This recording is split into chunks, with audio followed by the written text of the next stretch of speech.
ನೋಡಿ ನಾನು ಯಾವ ಥರ ಬೇಯಿಸ್ಕೊಳ್ತಾ ಇದ್ದೀನಿ.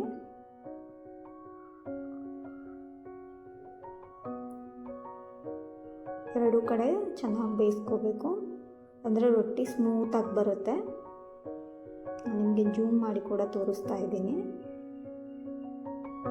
ಹಸಿ ಬಿಸಿ ಆಗಬಾರ್ದು, ಚೆನ್ನಾಗಿ ಬೇಯಿಸ್ಕೊಂಡ್ರೆ ನೀವು ಸ್ವಲ್ಪ ಒಲೆ ಮೇಲಿಟ್ಟು ಗ್ಯಾಸ್ ಮೇಲೆ ಅಥವಾ ಬೆಂಕಿ ಒಲೆ ಮೇಲಿಟ್ಟು ಡ್ರೈ ಆಗೋ ಥರನೂ ಕಟಕ್ ರೊಟ್ಟಿ ಅಂತೀವಲ್ಲ ಆ ಥರನೂ ಇದು ಮಾಡ್ಬೋದು. ತುಂಬ ತೆಳ್ಳಗೆ ಲಟ್ಸಿದ್ರೆ ಅದನ್ನು 1 ತಿಂಗಳವರೆಗೂ ಇಟ್ಕೊಂಡು ತಿನ್ಬೋದು. ಈ ಮದುವೆ ಸಮಾರಂಭಗಳಲ್ಲಿ ಉತ್ತರ ಕರ್ನಾಟಕದಲ್ಲಿ ಇದೇ ಥರ ಮಾಡಿ ಸ್ಟೋರ್ ಮಾಡಿ ಇಟ್ಕೊಂಡಿರ್ತಾರೆ ರೊಟ್ಟಿನ. ತುಂಬ 500-1000 ರೊಟ್ಟಿ ಎಲ್ಲ ಮಾಡಿಸಿ ಇಟ್ಟಿರ್ತಾರೆ ನೋಡಿ. ಅದೇ ಥರ ನಾನು ಎಲ್ಲ ರೊಟ್ಟಿಗಳನ್ನ ಬೇಯಿಸ್ಕೊಳ್ತಾ ಇದ್ದೀನಿ. ಸೇಮ್ ನೀರನ್ನು ಹಾಕ್ಬಿಟ್ಟು ಆ ನೀರನ್ನು ಹಚ್ಚಿ ಅದಾದ ನಂತರ ಎರಡೂ ಸೈಡು ನೀಟಾಗಿ ಬೇಯಿಸ್ಕೊಳ್ತಿದ್ದೀನಿ ನೋಡಿ. ಬೇಯಿದ್ರೆ ಆ ಥರ ಅಲ್ಲಿ ಕೆಂಪಿದು ಆಗುತ್ತೆ ನೋಡಿ.